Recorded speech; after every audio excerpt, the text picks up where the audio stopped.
L'industrie de la protection personnelle est florissante. C'est pas étonnant, tous les jours les journaux nous rappellent à quel point il est important de bien verrouiller ses portes et d'activer le système d'alarme.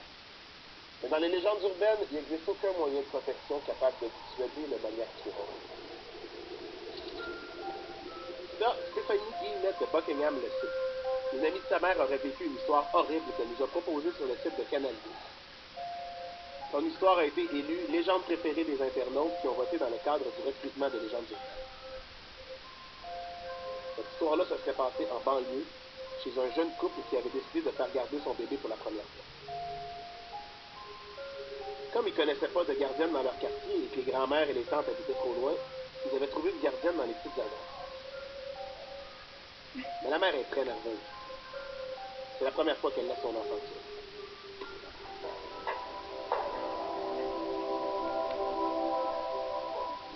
La gardienne se présente chez eux. Elle est très jeune. 13 ans. Mais ils n'ont pas vraiment le choix. S'ils veulent sortir, ils doivent lui faire confiance. Ils lui font faire le tour de la maison. Elle semble avenante et dégourdie. Elle pose de bonnes questions sur les besoins du bébé et sur les commodités de la maison. La mère angoissée donne toutes sortes d'indications à la gardienne sur le chauffage, les lumières extérieures et le four. Non, une autre mère contrôlante, dit la gardienne. Il y a même des règlements. Personne ne doit toucher à sa collection de poupées. Toute une collection. Il y en avait de toutes les grosseurs, il y en avait même en porcelaine. Il y en a même dans la chambre du bébé. Après avoir répondu aux nombreuses questions de la mère, la petite gardienne réussit à les convaincre qu'elle pouvait faire la job pour quelques heures.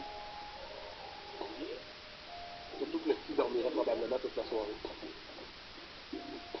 Le couple quitte, rassuré, et prêt à profiter de ces quelques moments de liberté. Après tout, il ne partait pas pour une semaine. C'était juste un petit souper chez des amis.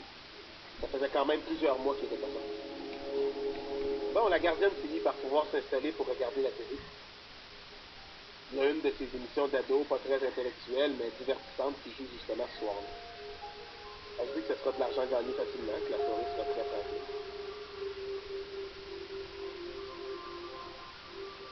Mais il y a quelque chose qui commence à l'agacer. C'est cette espèce de poupée clown géante déposée sur le fauteuil dans un coin, entourée d'autres poupées. Celle-là est particulièrement dérangeante. La fille jurerait que le clown l'actionne. Elle essaie d'éviter de le regarder, mais elle est comme attirée. Elle dit qu'elle pourrait le déplacer, mais elle s'en dit. Cette poupée-là est vraiment trop épeurante. La femme exagère vraiment avec sa collection. Elle en est là dans ses pensées quand la sonnerie du téléphone la surprend. C'est le père. Il appelle pour savoir si le petit s'est réveillé. Non, vous pouvez vous rassurer, tout va bien, qu'elle lui répond. Mais vu qu'elle l'a au bout du fil, la gardienne en profite pour lui demander si elle peut changer la poupée clown de place ou la cacher avec un drap, quelque chose. Le mari lui rappelle de ne pas toucher à la collection de sa femme. Elle est très stricte là-dessus. La fille raccroche et continue de regarder la télé. Mais elle n'arrive pas à se calmer. La poupée la stresse vraiment. Tellement qu'elle commence même à s'imaginer que le clown bouge. Voyons, il a cligné des yeux, là, juste là. Puis le téléphone la fait sursauter. Encore le père. Il vient pour la calmer. Mais là, le père avait une très bonne raison d'arriver. Il fallait qu'elle prenne le bébé et qu'elle s'en aille immédiatement chez la voisine la plus proche. Et elle devait rester là jusqu'à ce que les policiers arrivent. Les policiers, répond la jeune fille.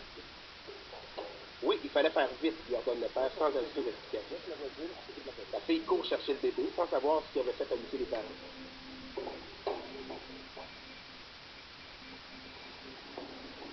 C'est en sortant qu'elle commence à comprendre ce qui se passe. Quand elle vient pour sortir de la maison, elle remarque que le clown a disparu. Est-ce qu'elle avait halluciné tout ça? Est-ce qu'il y avait une poupée géante dans le salon ou pas? Eh bien non, il n'y avait jamais eu de clown géant dans la collection de la femme.